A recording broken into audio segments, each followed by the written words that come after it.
Hello বন্ধুরা, আমি সকাল সকাল একটু জমির দিকে এসেছি।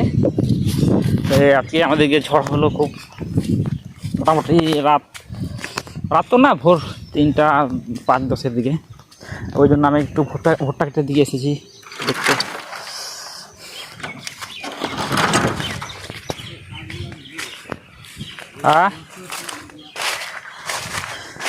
আর ভুট্টার কোনো সমস্যা হবে নাকি? ভুট্টার সমস্যা তো কি জানি বলা যায় না। এটা কিন্তু হওয়ার কি বলতো, এই যে মাথা ফেটে যাবে কিন্তু। হ্যাঁ, মাথাগুলো এই যে হয়ে গেছে, এখানে জল ঢুকবে, গাছ হয়ে যাবে। ওটাই তো। আর তোর টিয়াতে আমি তোকে খুঁজতে চাইছি 2 দিন ধরে বলার জন্য। কি টিয়াতে আবার প্রচুর ক্ষতি করতেছে তোর। কোথায়? ওই খাতে আমি মানে কাজ করলাম, দেখলাম একদম এতটা পরিমাণ করে সব খাই শেষ, এত খাই শেষ। টিয়া পাখি? হ্যাঁ, কোনে আমি তো 2 দিন ধরে খোঁজ দিচ্ছি বলার জন্য।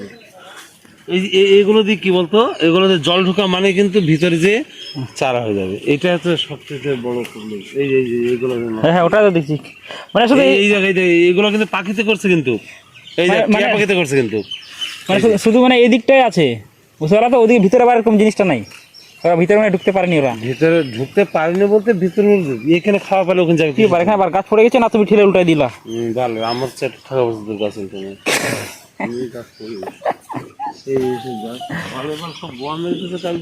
আমার কাকুরা সব এইটা কি, এগুলো কিন্তু সব টিয়া পাখি কিন্তু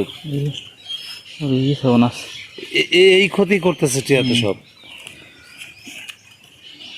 আর এগুলো তো কি হবে বলতো, জল লেগে কিন্তু সব চারা বেরিয়ে যাবে। তবে এই একদিনের জলে কিছু হবে না, কেন এই জল যা হয়েছে শুকায় শেষ হয়ে যাবে। এগুলো সব কিন্তু টিয়া পাখির কাজেই দেখ। হ্যাঁ, ওটা দেখছি আমি। ওই ক্ষেত্রে এরকম প্রচুর। আমি কি ব্যাপার, কি করলো এগুলো? টিয়া পাখি। আরে আমার ভাইকে বলে বলবো টিয়া পাখি ধরার জন্য। টিয়া পাখি ধরে কি বাল করবো? ওই যে ভিতরে ওই দেখ, এগুলোও কিন্তু সব ওই দেখ, এই যে একটা ওই যে ওই একটা মাথা খাওয়া, এগুলো সব টিয়া পাখির কাজ করেছে। কখন ওরা যে কখনো তোমাদের বাড়ির ওইগুলো আছে, যে গাছে যেগুলো আছে, আমাদের এখানে এদিক থেকে টিয়া পাখির কাজই তোমার যেখানে। চলো তোমাকে একটা জিনিস দেখাবো, দিকে একটু দিকে চলো। এগুলো টিয়া পাখির কাজই তো।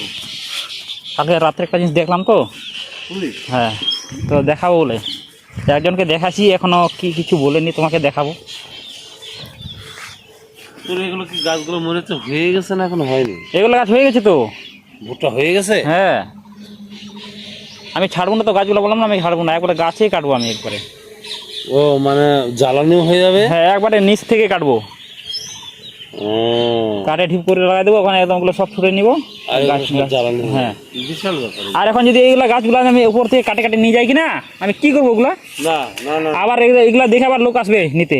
হ্যাঁ, এটা একটা তো এই বুদ্ধিটা ভালো করেছিস। বালে একবার গোলাপি কেটে নেবো। না না, বিহারের এরকম করে তো, সব গোড়ার থেকে সব গোড়া থেকে। ওগুলা কোনো ছাটাই পাঠায় না, আমার দিকে ছাটাই করে।